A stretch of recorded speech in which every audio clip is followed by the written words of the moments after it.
ফুলে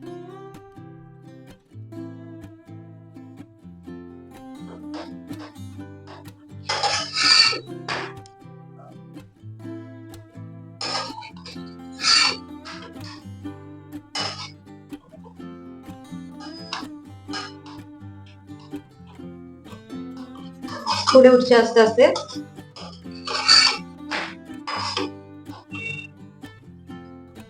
সব দিকটা যাতে সমানভাবে থাকে, মানে কোথাও মোটা কোথাও পাতলা এরকম যেন না হয়, সেটা একটু দেখে নেবেন, নতুনদের বলছি।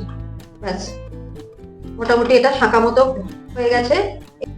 নমস্কার, আসান কুক ট্যুরে আপনাদের স্বাগত। এখন আমি শীতের একটা বিখ্যাত পরোটা বানাচ্ছি।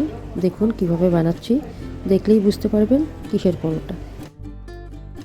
মটরশুঁটির পরোটা করব, তার জন্য এখানে আমি মটরশুঁটি নিয়ে নিচ্ছি, কাঁচা মটরশুঁটি। এটা কিন্তু আমি কচুরি করব না, তবে করা যেতে পারে। একই জিনিস দিয়ে কচুরিও করা যেতে পারে। দিয়ে দিচ্ছি কতগুলো ধনেপাতা, দিয়ে দিচ্ছি দুটো কাঁচা লঙ্কা। এগুলো সামান্য একটু জল দিয়ে আমি বেটে নেব।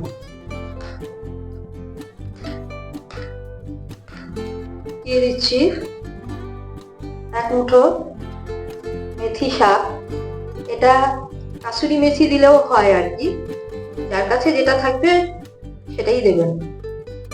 যেহেতু আমি কাঁচা বাটছি, আমার বাড়িতে এখন মেথি শাক রয়েছে কাঁচা, তার জন্য আমি দিচ্ছি। কাসুরি মেথিও আছে, কিন্তু কাসুরি মেথি দিলাম না, কাঁচা মেথিটাই।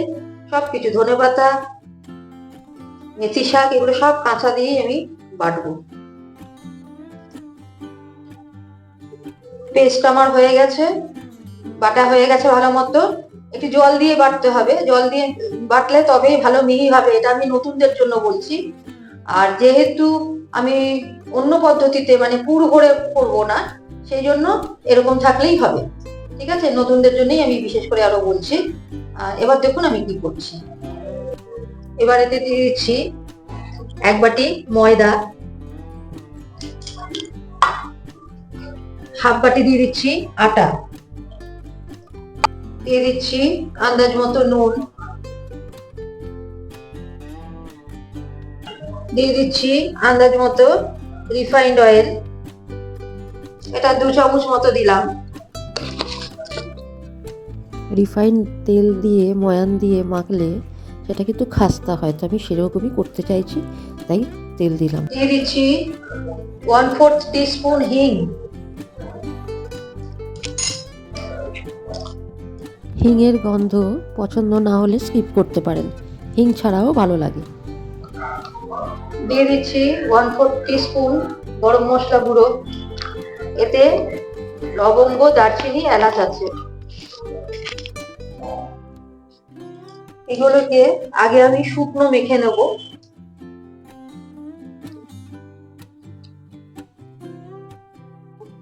ব্যাস, আমার শুকনো মাখা হয়ে গেছে। হাতে যখন এরকম মুঠো চলে আসছে মোটামুটি, তেলটা সেইভাবেই দেব।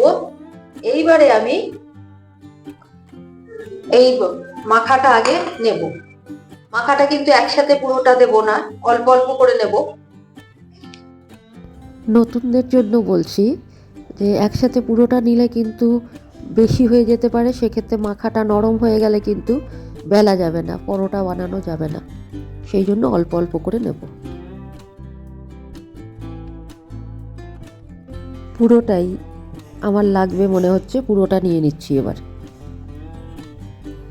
পুরো মাখাটা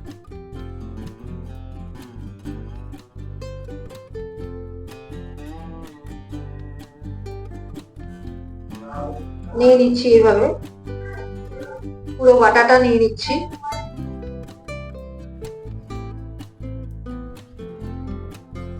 দিচ্ছি একটু আদা বাটা, 1 চামচ আদা বাটা দিচ্ছি, আমার এটা বাটাই থাকে। দিয়ে দিচ্ছি 1 চামচ জিরে গুঁড়ো,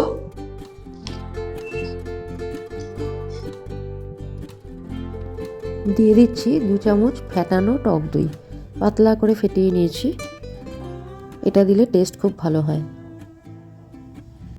সবগুলোকে আবার ভালো করে মিক্স করে নেব।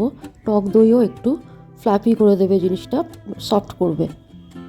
দেখুন অনেকটাই এটা মাখা হয়ে গেছে, মানে বাইন্ডিংটা অনেকটা হয়েছে, তাই জন্য অল্প অল্প জল লাগবে এবার এতে।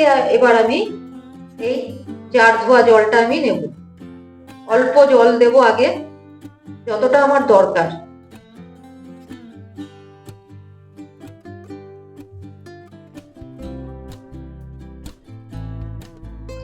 অল্প অল্প করে জার ধোয়ার জল আমি দেবো, পুরোটা এখনো নিইনি, আর একটু লাগবে।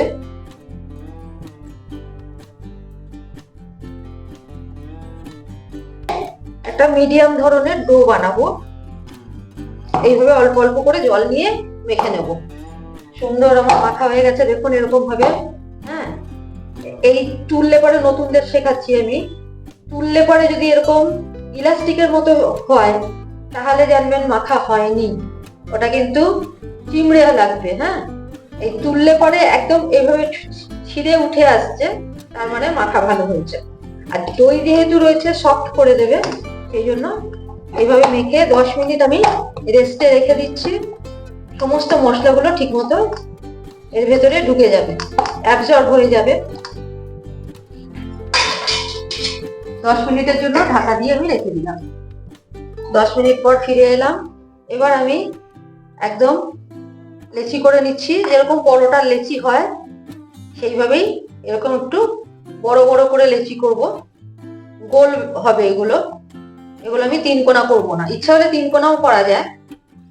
এখন আমি 4টে বেলে নিচ্ছি, 4টে করে নিচ্ছি, এটা আমি পরে করব। কি ময়দা দিয়েই বেলবো আমি, ময়দা দিয়ে বেললে নতুনদের জন্য বলছি বেশি সুবিধা হয়। একটু আমি এখানে ময়দা নিয়ে নিচ্ছি,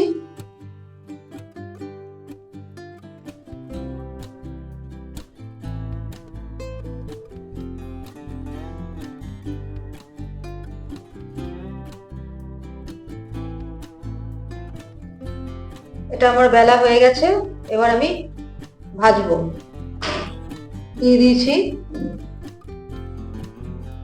এগুলো আমাদের যেহেতু অভ্যাস আছে, আমি নতুনদের জন্য বলছি, আমাদের যেহেতু অভ্যাস আছে, এটা এরকম হালকা আছে দিয়েছি, এটা হতে থাক, আর এদিকে আমি আরো বেলতে থাকছি।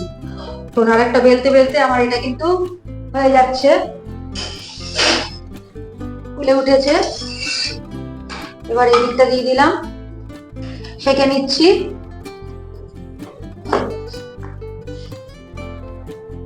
এবার এতে দিয়ে দিচ্ছি সামান্য তেল।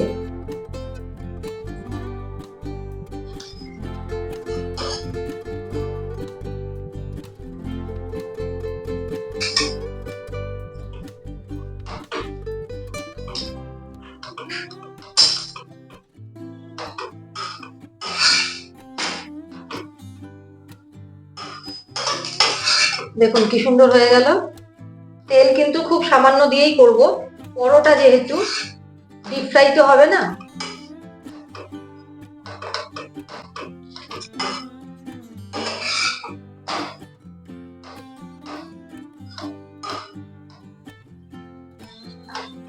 ভাজা আমার হয়ে গেছে,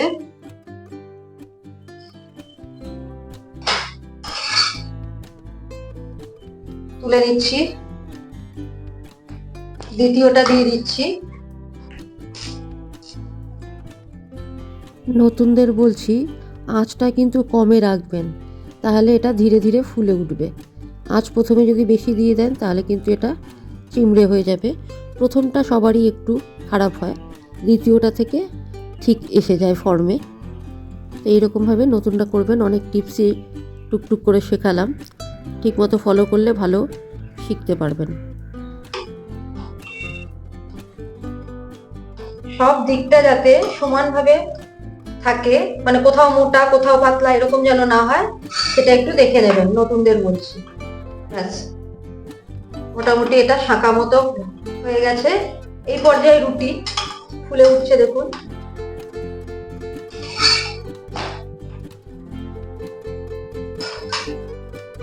এবার এতে আমি দিয়ে দিচ্ছি তেল।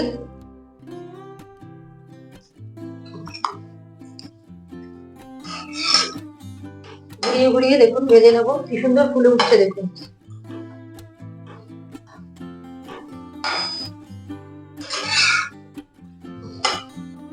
তেলটা একটু বেশি হয়েছে বলে পুরোটাই ফুলে উঠেছে।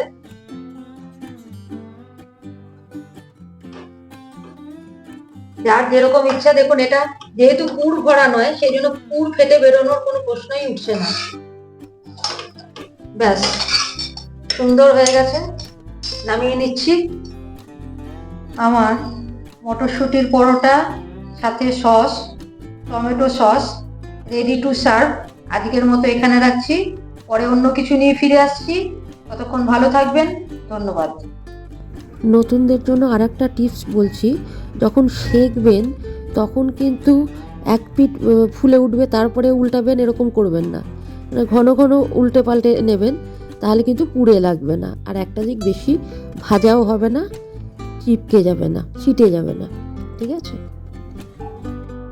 এই যে পুরটা বানালাম, এই পুরটাকে একটুখানি ভেজে নেবেন, তাহলে এর জলো ভাবটা টাইট হয়ে যাবে, জলো ভাব থাকবে না। তারপরে কিন্তু এই ময়দা মাখার মধ্যেই পুর ভরেও কচুরি বানাতে পারেন, দুটোই হতে পারে। যাই হোক, একই পুরে দুটো পরোটা এবং কচুরি দুটোই হয়। আজকের মতো এখানেই রাখছি। লাইক, শেয়ার, সাবস্ক্রাইব করতে ভুলবেন না, অনুরোধ রইল। আর করলে পরে কেমন হয়েছিল জানাবেন কমেন্টে, তাহলে উৎসাহিত হই। পরে অন্য কোনো ভিডিও নিয়ে ফিরে আসছি। ততক্ষণ সকলে ভালো থাকবেন, ধন্যবাদ।